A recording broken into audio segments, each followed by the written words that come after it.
number 39. I will even be at number 40. No problem. Bye bye. I love you. Yo, arakata. Kumera bire matari wazengo arimara panga no muntu muzima ariko mana nageze ngo ndashubijwe. Kumbe ntabwo ari Yesu. Nako bintu nkabiri yabibaho. Ntabwo yashubijwe yagize ngo ni Yesu, kumbe ntabwo ari Yesu wari umushubije ba aratwara. Something I want to tell you. Igitekerezo. Ari kumwe n'inshuti. I want to marry another wife. Shaka gushaka undi mugore. Another wife. Ni mugore cyane. Ibitekerezo. Sure. Ndeko yicaye hano na kadomora ku ruhande. Kadomora ni uri mu ntebe. Cyumba niyo saro. My friend. Shoti.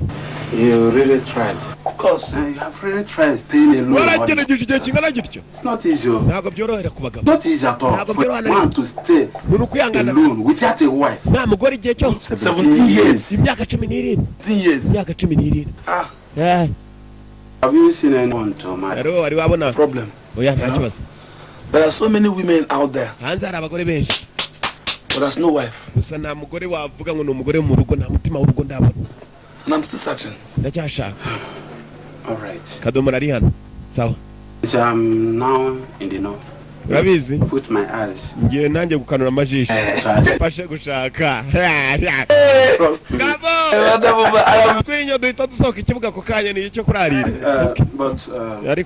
What type of woman? You know my taste now. I want everything big. Extra large. Down to the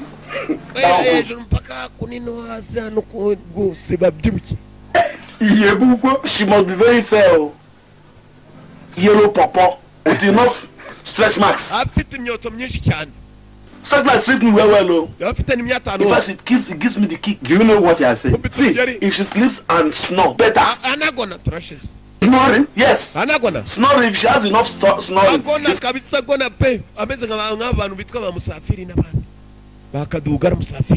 Yes.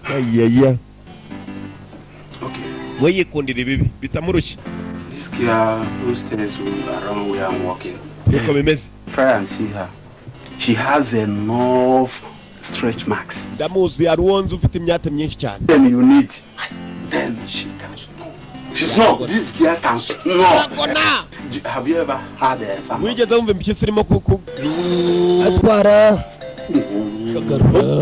You have slept with her. How do you know she snore?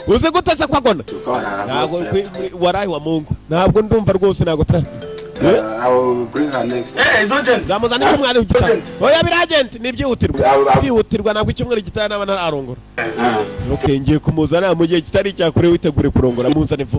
After promising to bring the care of that.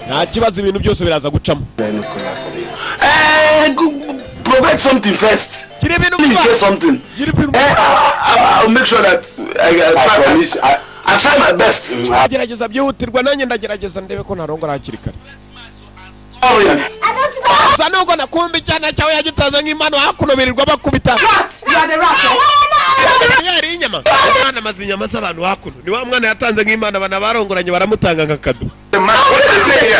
the matter?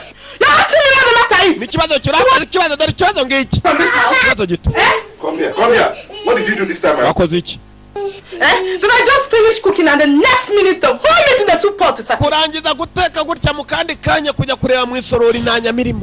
Let's took away the meat. You ask me as if you don't know the type of rice we tell in this house. I have explained to madam. This one. There were 4 rice. The last one was carrying a big basket. And he started bringing out the meat one after the other and passes it to the second part. The second one passes it to the third. The third one passes it to the fourth. The fourth one liar, fake commentator, for a thief.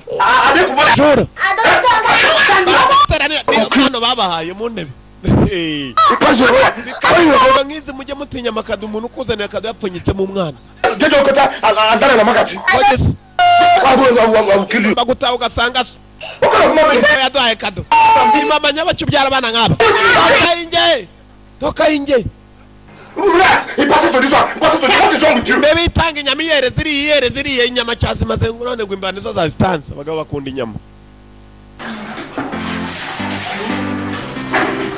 Mugabo mukuru. Niyo bagabo bakuru ku cyaro baswe. Uyu ni umugabo mukuru. Ibu. Ni umugabo mukuru. N'abagabo bakuru baswe. Maze imyaka 17 atabana na madamu we nukuvuga uriya mwana afite imyaka irenga 17. Bu, ni umugabo mukuru. Niyo bagabo bakuru. Hari urimo gukaraba. Navuye.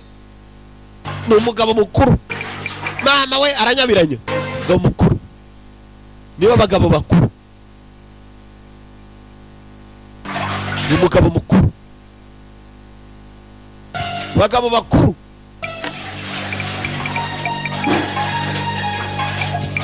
Niwe mugabo. Yeah.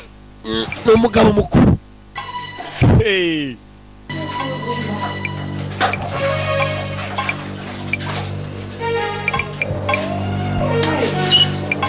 No mugabo mukuru ba. Yo. Ibu. What are you doing? What are you doing? You mean you watching me take my bath, eh? Ngarabuka nunguruka. Uvuga cyane ariko mwabaye muto ushobora kunsebya. Uko wishabeje. Oh, yeah, we hear this thing. Abantu bazajya kubyumva.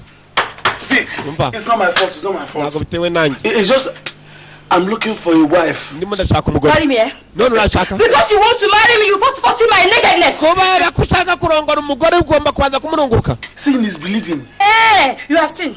Yizera. Arareba kizera. When a man is looking for his lost rib. Iyo umuntu arimo gushaka urubavu rwabuze urabizi Bibiliya iravuga ngo umugore ni urubavu rw'umugabo iyo umugabo ashaka urubavu rwabuze agomba kurushaka yitonze akabanza kururunguruka. Idiot.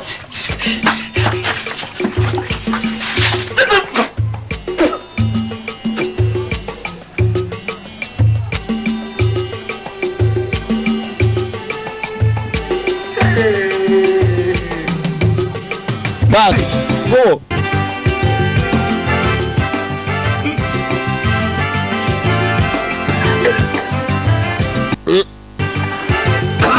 Uriya mwimbase yibagiwe maze biragira. Wagatayi. N'abagabo bakuru. Nibo bagabo bakuru. Dore ibirenge aratambika neza. N'abagabo bakuru. Kabarisa. N'abagabo bakuru. Niwe mugabo mukuru. N'abagabo we inabazwe mu giturage hose abanyacyaro bose baramuzi. N'umugabo mukuru. Kumbe dore handi yatanze umwana nk'imfashanyo.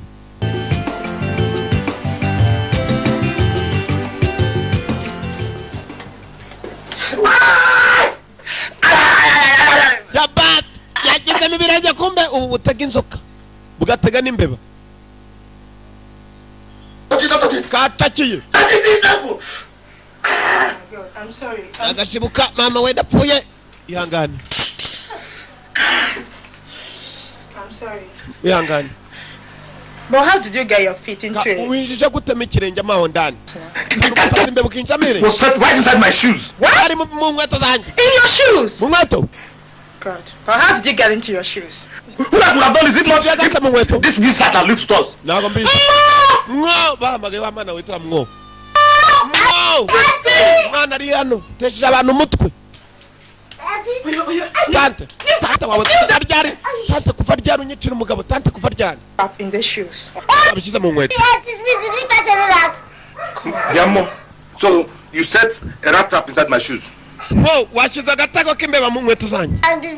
Has been stealing our meats. Imbeba zibinyama zacu nageze gutya menya ko zinjira no mu nkweto n'inkweto froze ari kuzagenda. Bitamo gukira mu wakigoryo. You're a wizard. Uri kigoryi. Wizard.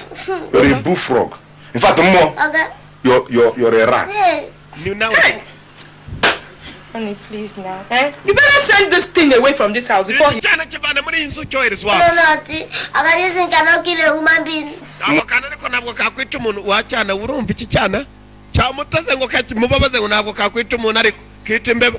please now. Aga, please, Auntie. Please now. Put your leg here. Put me, but they cannot kill me. I don't want to kill you. Put your leg there. Aga, this is not meant for me. But it's meant for me, Abi. Are you sure this girl is beautiful like the way you describe her? Are you sure with stretch marks or Ibu? My mouth is not even enough to describe her beauty. Ntabwo rwose mfite n'uburyo nagusobanurira mu bwiza bw'uriya mudamu. Ni mwiza cyane. Her compound milk, bottom.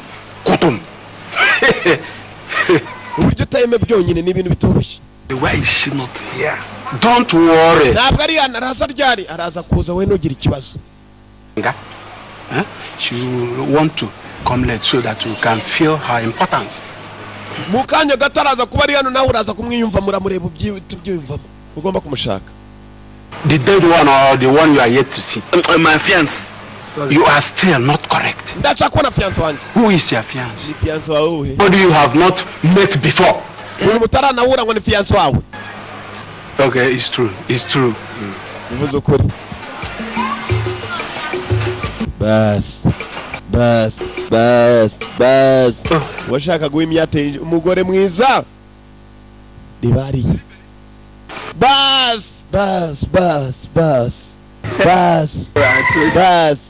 Umuntu ureba utwana turira natwo tugaceceka bas. This is Hope. Ni Ibu you knew.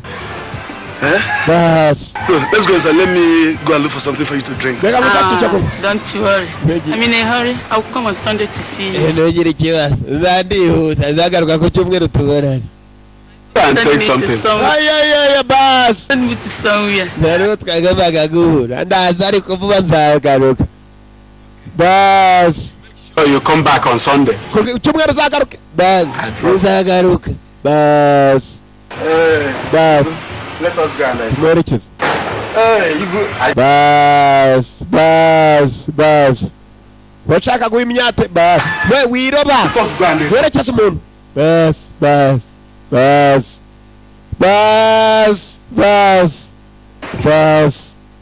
Yarebye umuntu. Bas. Ibu. Barasatse ngoro tugende duherekeza umuntu se ugiye kurongora muri iminsi. Tugende turi nagushakiye. Bas.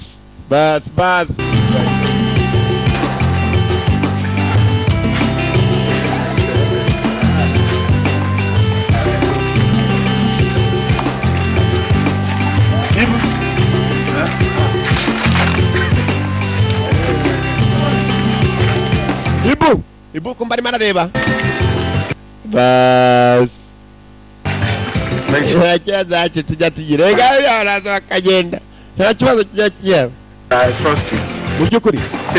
Ya, Ibu ahora ashaka umugore buri munsi. Yageza no afite indwara idasanzwe. Igicuri. Aravurura. Hey! Mama we. Wewe ndaga kunkingira nawe mwijyanire. Uragaruka umutawe.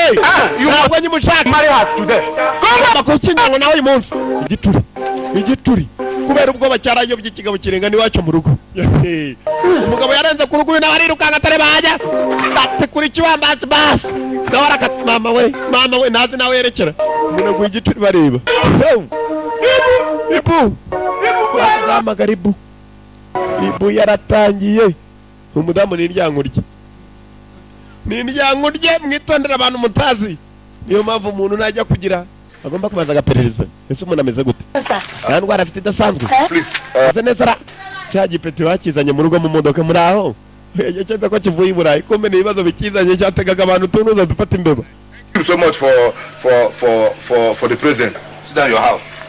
Mwana gume wabo. Se mu gihe kitari cyakuragaruka. None se banya kwa muzagaruka ryari? Bamwe ne wabaye muniga. Uncle, this is not alright. Uncle, papa kuva dare kan kuri. Follow me to where? Uja. Your house. Wow. Sit down in your house. Ariwan. Am I your father? Go sit down in your house. So charahari wan. I'm not even your uncle if you don't know. Chamfana nawe ni utanabizi. Mudamu waruze ngo kivuye muri Amerika wacyana we dore uko gisa. Ngo ni kinika nje yarya nkuzi. Urabona ko nani bavumbuye kuri uwa nakijana bahita bakuyakana. Okay. Yaraze ngo ni kinika kivuye muri Amerika. Yes, cyagombaga kwica dani kigatugereza papa wacu. Muga. Hano bahora ni bibazo gusa. Cye muzatunga naho ryari cye. Papa nawe uhari. Papa yendaga kuzana ndi mugore yaraze ngo yatanze umwana nk'Imana. Katore yaraze ngo ni kado yatanze.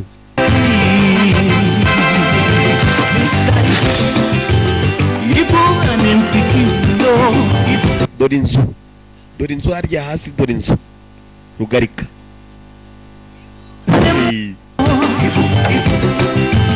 They are very funny, Ibu and Piki, like a papa, like a Piki.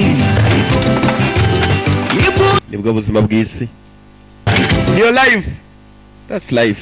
Ubuzima bw'iduniya.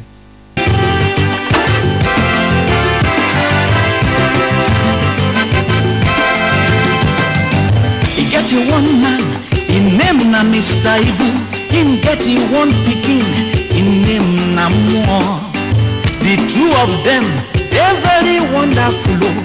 In short, Hannah. Babiri nagatangaza umwana nijoro yaragiye araryama yiciriye mu idirishya. Papa nabizi ko umwana hari nibwo agitawe yitagira igicuku. Yaje. I don't wonder, so can I come surrender. I never see this kind of people before. Everybody wonder, so can come surrender. People and don't cause confusion. This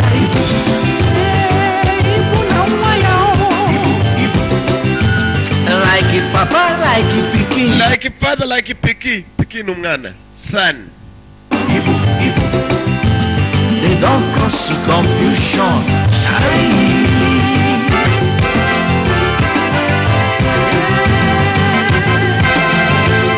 Nubwo akiza niba ufite n'urufunguzo rwo mu rugo, amabido, agatebe, mabase, imbegeti, amagorofani, amabati, n'urugi na nyirabyo. I never see this kind of pikin before. Every day by day, now so them go the water. Father and son, they do like okay and wapusu. These two people, they're funny, you go laugh. You Mr. Ibu and him pikin, Ibu. Naramenya ko mu nzu hari uwajemo yasinze bihagije. Bas. Them funny no be small. Ibu and him pikin, like a papa, like a pikin. Ibu and him Ibu na mungo. go laugh no be small. Kumbe nyuma kiragona.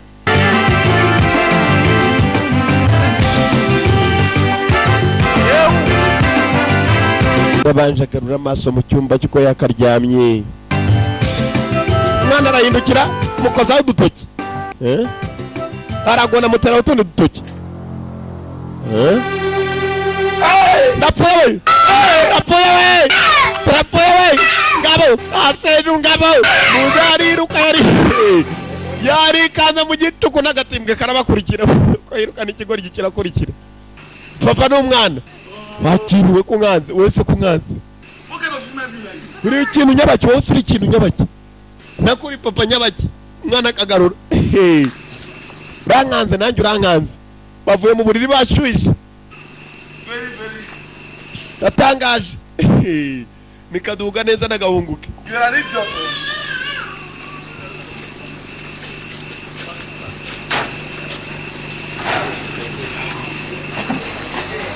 You're just a bastard. Ngabo. How did you get into the room? Papa, it was Uncle Azu that brought me back. Uncle Azu yanzanye. How did you get into the room? I entered through the window. You see, you are a thief. You are a thief. Why did you come back from Azu's house? Papa didn't want to come back. It was Uncle Azu that brought me back. The woman was accusing me of stealing the meat in the house. Uncle Azu's wife brought me. It was one rat. That rat must be your size. No. It's like this. You get into this room through window. It's the same way you would have gone to that pot and the meat disappeared. Ko winje mwidirishya nako winje mwisafuriya n'inyamirabura. Fact. Nyamizanye ibibazo. Because Azu cannot bring you home. I willingly donated you to him. Ntabwo Azu yapfa kuzana mu rugo nagutanze nk'imfashanyo ngewe ubwanye mbishaka. Urumva umuntu utagundi nk'imfashanyo. I willingly donated you to him. If I'm climbing the woman's bed, that means I'm your son. Niba utaka ko nuri igitanda cy'umugore wakaba ariyo mpamvu yanyuze. That means everything I do you must have done it. Have you ever seen me in someone's bedroom? Wigeze umbona mu gitanda cy'umuntu wari wese? No, Papa, what I'm saying is that everything I do, you must have done it now. Icyo mvuga umwana basana sibyo nkora byose menya nawe warigeze kubikora. Afraid. I would have jewe nari ikigoryi nkaho kuri ikigoryi sindi ikigoryi ntabwo negeze mbaho ikigoryi nkaho. Papa, that would have been better now. At least by now, I would have become an American star, an American citizen. Iyo wakugurisha muri Amerika gusa nari kuba narabaye umunyamerika ukataraboneka. Jackson. Michael Jackson. Snoop Doggy Dogg. Cyangwa ba Snoop Doggy. Abo bose ni abasitari. His hair is like my own. That has Jericho hair. Cyangwa Shaggy. Tumusatsi nk'uwanjye. I would have become like them. Nawe kumera nkabo. use you in one science experiment. Weyo ngukoresha muri Amerika bari kugusuzumira imiti basuzuma imiti basuzuma. Bakakugira ngo ngaho ikintu bazajya basuzumira imiti. Anaconda egg. You. Wowe chao. Wow. Get out of my face. Toka mbere yangu. Tajana vuba. Toka hapa. Njaye sano kwa watu. So amjaye. Ngabona umwana nasi. Nyumbani umwana yarakaje se. Chao kandi chao. Chao. Fano ugenda je. Ndakurega kuri komine ahubwo.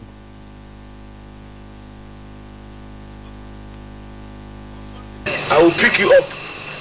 Kongera gukora ikosa rimwe uri umupfu. To the church. I give you to the church as my own harvest. Ubutano kugutanga mu rusengero. Nk'icyacumi. You are denying me my destiny. By now, I would have become Michael Jackson. Please. Nibanza kujya muri Amerika nari kuba narabaye Michael Jackson. Numwana ari hano. Arimo aratongana na se. Munzu. Ko byamera kose bagomba kuryama. Hano ni wabo. Kira biscuit. Papa yagiye umwana nawe atangiye ko. Mwana afite imyaka. Arakuze. Niba abandi bagira imyaka. Imyaka arayifite. I really just such a wonderful and nice lover I have ever known. Niwe mukundwa mu mbere nigeze mbona niwe mwiza nigeze mbona ndagukunda. Kuko uko bikeka ko ngukunda. Ndagukunda. Care for you. Ndakwitaho. When I look straight into your eyes, I can see the flowers so beautiful. Kubonye mu majica mbona indabyo zuzuye. Bas. Je t'aime beaucoup. Ndagukunda. Everything you need, I will buy it for you. Ushaka cyose nzakugurira n'imodoka gusa vuga indege. I will buy you jewelry, gold. Byose nzagura indege kira kitu wazagire mugire ngira bazagira banye byose byo cyane ndagura. Ndagukunda. I will buy you train. Nzakugurira. Ndagari ya moshi nzayigura. See this house, eh? Ko bimeze inzu ayibona. Hano ni wanje kumbe nyine zarakomanze. Umura. Ya muze yumvisha abavugiramo. Yumvisha abavugiramo. Bas.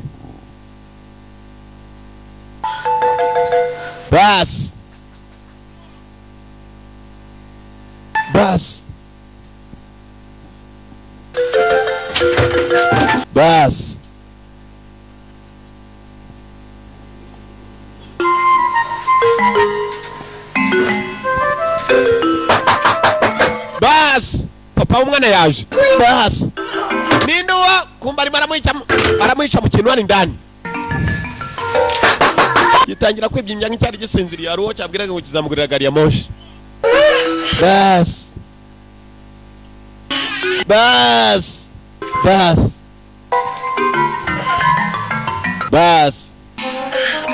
Papa. Wiriwe. Why are you home by this time of day? Kuki ugarutse kare? Why you don't want to open the door? Niyo mpamvu wangaga gufungura. Papa, you know, I was fast asleep. Nari ndyamye nsinziriye. Who was talking with you? Ninde mwavuganaga? Oh, maybe it's me. Ni When I sleep, I talk. Iyo nsinziriye ndavuga. I dreamt we are our street. We are playing a match with the other street. Natekerezaga Was the dukina. commentator. Turimo gukina umupira na wa muhanda wa haruguru. Ni njyewe wari umuvugizi w'umupira. Nari nabaye kazungu. I want to take something. Yes, Papa. No, Papa. Do you know that a big snake came into this compound? Uvuka muri inzu y'injame cyaka kinini?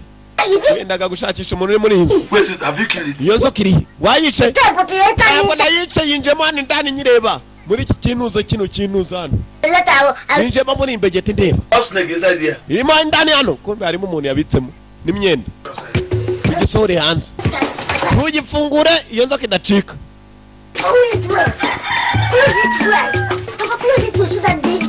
Funga witonze kugira ngo kitagira.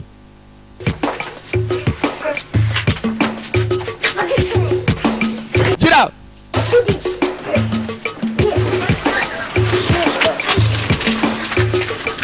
Bas mpaka hanze. Buhara ushobora kugira amazi ugafungura kikagira.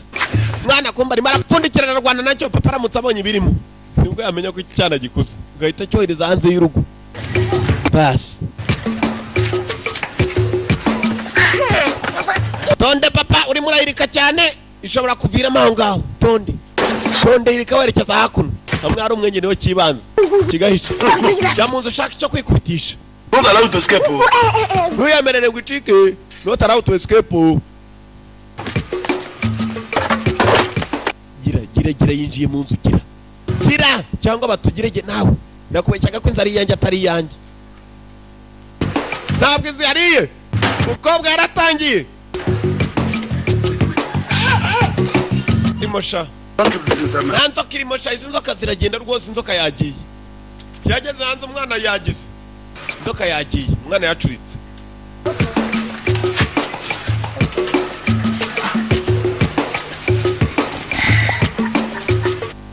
bakoze mana ngabo kume muze udufaranga maze iminsi agira yarageze hakuna agomba kugura ishipana. Why you talking? Sibyo urimo kugura muze panaro rayizi zingizi panaro razizi wowe nizo panaro Man, no waste your time on my own time, eh? niyo panaro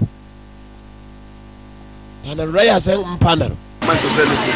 I don't want to say no be market. Do you know that we are? Aya nyuma nangaye I will just add 13 naira to make it 150. ndakongeraho igihumbi kugira ngo njyane To sell it. muze ntabwo uzicugura abakene barabahenda umugabo amaze kutari bugure maze akakubwira ibiciro bihanitse umanuraho gato agahita kwaka amafaranga.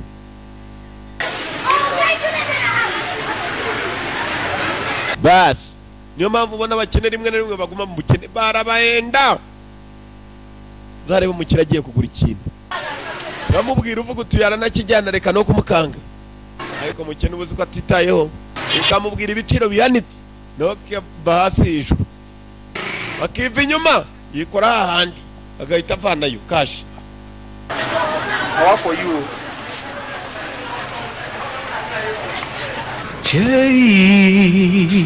Bas waguze ipantaro nshya se nawe nkuko bizi rwose abantu waguze ipantaro nshya. Bas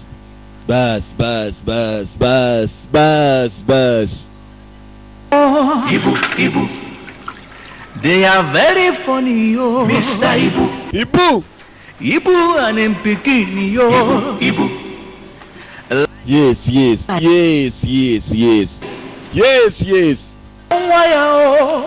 Ibu. Dore ikirenge ugatwa n'ikirenge. Ibu. Mr.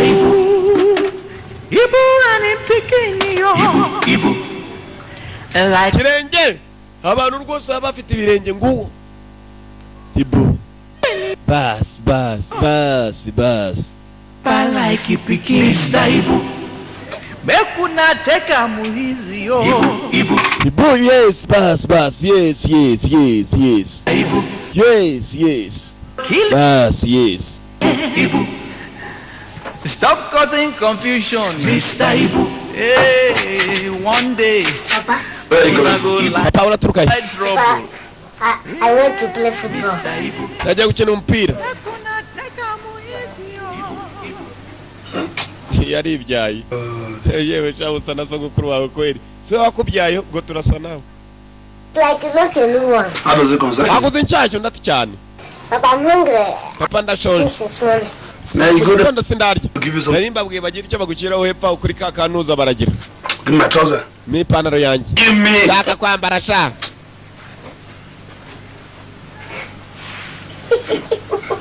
cyarase ni icyana So I Take it. what to do. You can't wear it like Uri murakora this. iki? Wash and wear. Wash and wear. Fura wambare. People will laugh at you. Bantu baraguseka. Wash and wear. Fura wambare. Wash and wear. Na baraseka. Papa. Small good. Papa. Sawa. Please wash and wear. Fura ubone kwambara. Fura You nambara. made a good point. Yes, Papa. Kuva avuka mwana wanjye uvuza ingingo. Nubwa mbere kibonye kivuga ingingo kuva cyavuka. Vuze neza papa. Ngo nafura ite yambara. Niko ipantaro yanditse ngo natayambara kimara kuyifura. Ngo baramuseka cyasigaye giturika. Ndamukoze. Ndamuyetima ngabo. Ngubo. Ngo yari kuba yarabaye Michael Jackson. Yaza kujya muri Amerika se yaramugurishije. Bas. Yes.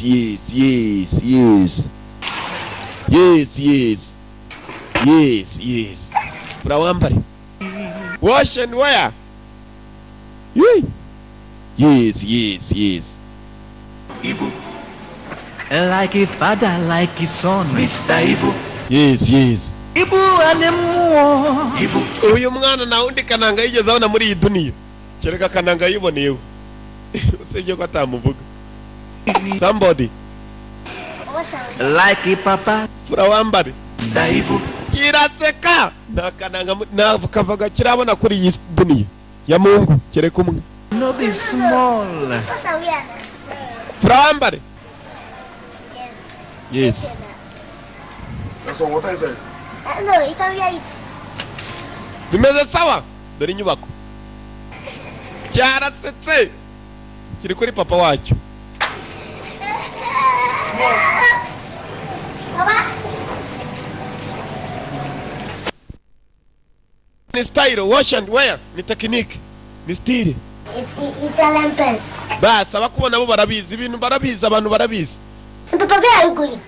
Our town's meeting. Ugiye mfite inama. Papa, if anybody sees you today, you know that he was an Usuda. Abantu ni bakubona baravuga ati ukweli niwe. Nibyo. Baravuga kuri we. Huh? You're a guy man. Uri umugabo. You are the man, papa. Niwe mugabo.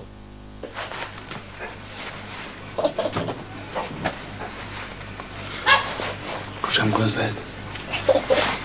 Yes, do it well. Oh, Papa, you're very sweet now. Yes, do it well. Yes, pass. Yes. Nana sentire yes.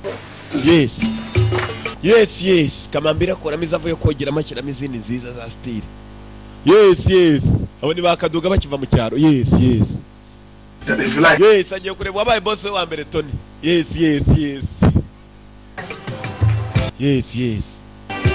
Wash and wear. Yes. Arabyimba dore nko. Yes, nkokora. Yes, man. Yes. Eh? Yes, papa jana mustar. Yes, man. Yes.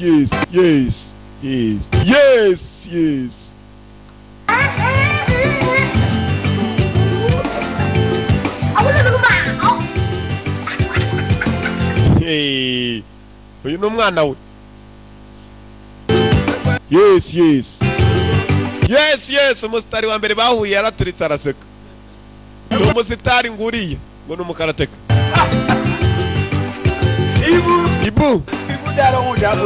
Ibu darabudanu kiravuga ikiwabo. Thank you. I'm going to our town's meeting. Nje mu nama yo mugi. Ibu. Ognuka. What is this? Linich. Wash and wear. Wash and wear. What do you mean by wash and wear? Uravuga iki fura wambare? Sit here now. Yanditse one. Ibu. A foolish man. Umugabo musuku. Foolish man. Wash and wear means you will wash your clothes and wear it immediately without letting it dry. Bisobanura ngo wafura ko kanyo ite wambara itaruma. Papa, forget. Akoze style, ni style zaje. This is our own time. Style abasore bambara za style. My sons that should wear it. Mwana wanjye wabibwiye. Ibu. What it means that you should wash your clothes and wear it without ironing it. Ibyo bisobanura ngo yifure uyambara utayiteye ipasi. Ntabwo bisobanura ngo fura wite wambara.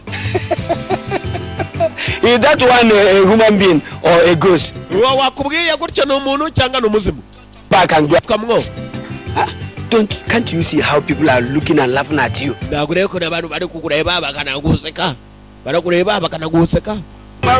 Baratangira muze afite inkokora my friend afite ivi. ni bake bagira ayo mavi hagirwa n'inyangamugayo.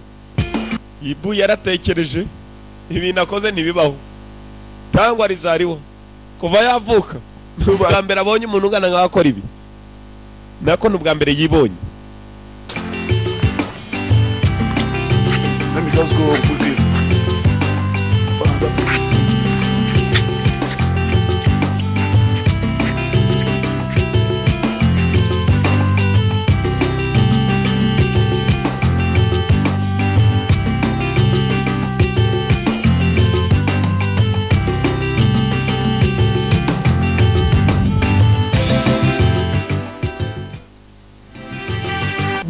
Ibu barakwereka yaratashye mugenzi arebe ko yakwitunganya gusa akazi na to God be the glory. Cyubahiro kibikimana niyo yali Ibu, Mr. Ibu. Agace kambere n'umuhungu we mwo nuko kagenze mwakoze kuzamura beyo. Turabakunda yavaga muri the one video library. Kopi na gukora ko bitemewe yari yanga. Yeah. Very funny yo, Mr. Ibu. Ibu animpiki yo, Ibu. Like a papa, like a piki. Ibu na umwaya o. Ibu. Ugashaka kuri DVD, ukagashaka kuri VCD, no kuri cassette, uko wabishaka bwose buriho. Ndavuga nk'aka gakunze. Ukabonye kuri cassette, no kuri DVD wakabona. Ndetse no kuri VCD. Yakoze kuza murabeho. Yari yanga. Yeah.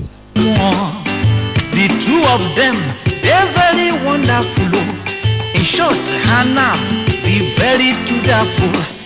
Everywhere them go, they must surely show themselves. Anything them do, their own, they different, yo. I don't wonder, so I can't surrender. I never see this kind of people before. Everybody wonder, so then come surrender. Ibu and don't cause confusion, Mr. Ibu. Ibu na waya o. Ibu. Like it papa, like it pikin, Mr. Ibu. Ibu na mo. Ibu. They don't cause confusion.